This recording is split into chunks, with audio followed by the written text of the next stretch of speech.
Ever wondered why we say, "Can you pass the salt?" instead of "pass the salt"? It's because we're using a modal verb, but what exactly is a modal verb? Welcome to the fascinating world of English modals. These little auxiliary verbs are the secret sauce that gives flavor to our sentences. They express necessity, possibility, permission, or ability. Imagine you're a painter, and modals are your palette. Just as a painter uses different colors to bring a painting to life, we use modals to convey specific meanings and add nuance to our sentences. They're like linguistic chameleons, changing meaning based on the context they're used in. For instance, the modal verb can could express ability as in, "I can swim," or permission as in, "Can I go to the park?" Intriguing, isn't it? Stick around as we dive deeper into the world of modals and their usage in English. First up, we have can and could, two modals you've likely used without even realizing it. These two modals are incredibly versatile, and you'll find them in all sorts of sentences. Let's start with can. Can is used to express physical or mental ability. For example, when you say, "I can swim," you're telling someone about your ability to swim, or "She can solve complex equations." You're highlighting her mental ability to tackle math problems. Can is also used to express possibility. For instance, if you say, "It can rain today," you're talking about the possibility of rainfall. And did you know, can is a fantastic way to make informal requests. Just say, "Can you pass the salt?" And voila, you've made a polite, informal request. Now let's move on to could. Could is essentially the past tense of can. So when you're talking about an ability you had in the past, you'd use could. For instance, "I could run a mile in 6 minutes when I was younger." Here, you're referring to a past ability. Could also expresses possibility, but it's often used for less likely situations than can. So if you say, "It could snow in the Sahara," you're talking about a possibility, albeit a highly unlikely one.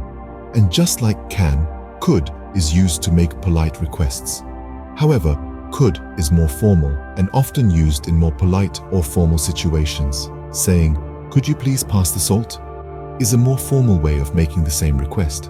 So, there you have it, can and could in a nutshell. They express ability, possibility, and are also used to make polite requests.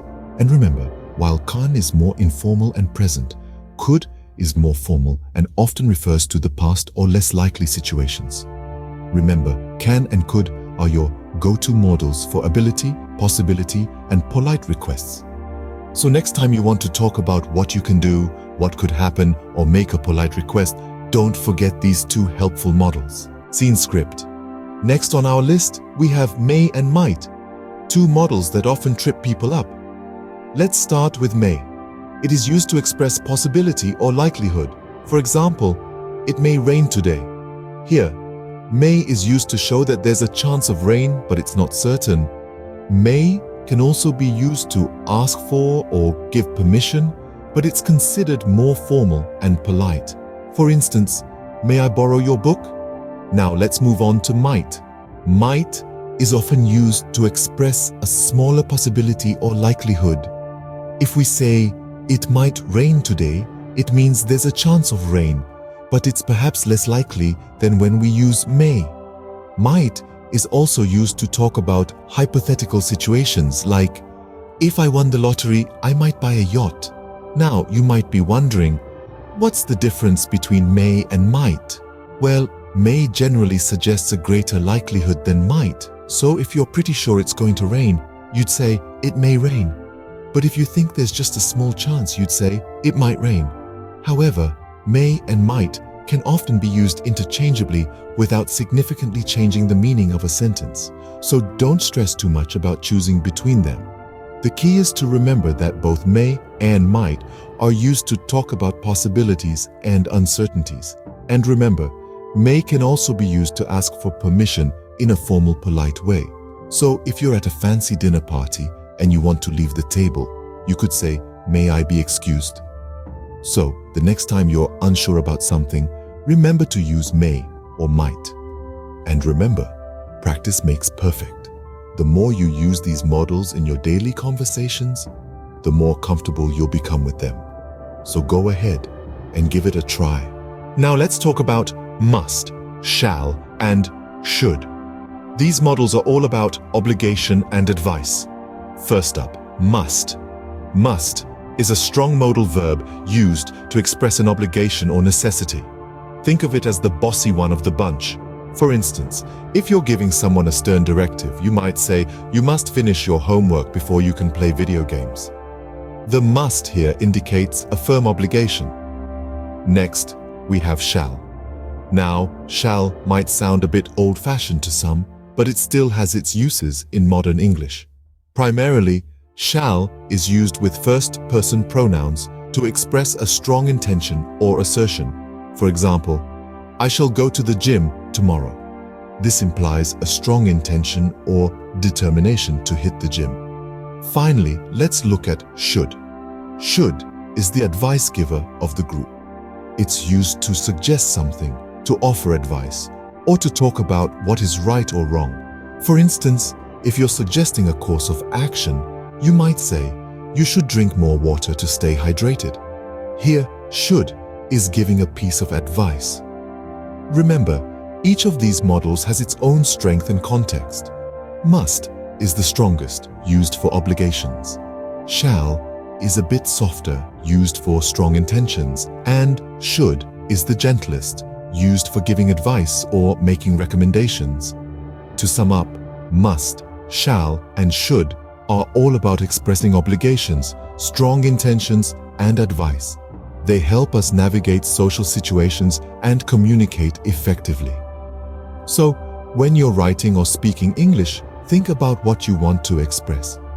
Is it an obligation, a strong intention, or a piece of advice? Choose your modal accordingly. So when you have a strong recommendation or obligation, remember must, shall, and should. Scene script.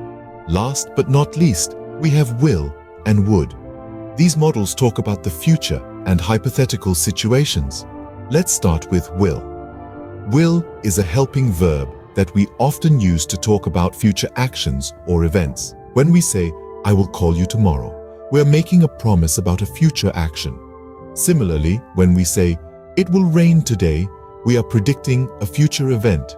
The modal will is also used to express willingness. For instance, when we say, "I will help you with your homework," it shows our willingness to help. Now let's look at would. Would is a bit more complex than will. We use would in a few different ways. Firstly, would is used to talk about hypothetical situations. When we say, "If I were a millionaire, I would buy a mansion," we are imagining a hypothetical situation where we are a millionaire. Would can also be used to make polite requests. For example, "Would you pass the salt, please?" This is a more polite way of asking for the salt than simply saying, "Pass the salt." Furthermore, would is often used to talk about past habits. When we say, "When I was a kid, I would play football every day," would is used to describe a habit or regular action in the past. So to sum it up, will is used to express future actions, events, and willingness, while would is used for hypothetical situations, polite requests, and past habits. These two models are incredibly versatile and can greatly enrich our English speaking and writing skills.